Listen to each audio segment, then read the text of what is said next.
Est-ce que vous avez déjà douté de l'existence de Dieu? Ah non, jamais. Un musulman ne peut pas douter de l'existence. Un imam encore plus. Un imam a la conviction profonde que Dieu est son créateur, il est à l'origine de la création de l'univers.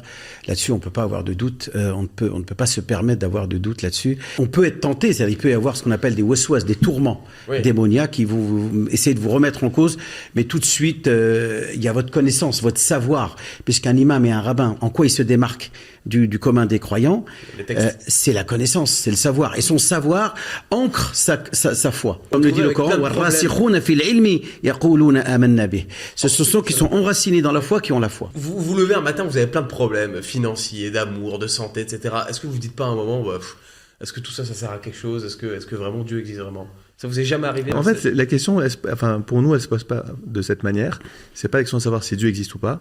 C'est plutôt la question de la justice de Dieu. Comment se fait-il qu'on dit que Dieu punit, récompense les bons, les méchants, et parfois on a l'impression que... Oui, mais nous, comme moi en tant que qu'homme de foi et homme qui est théologien, qui a étudié, nous avons tout de suite la réponse parce que nous l'avons étudié.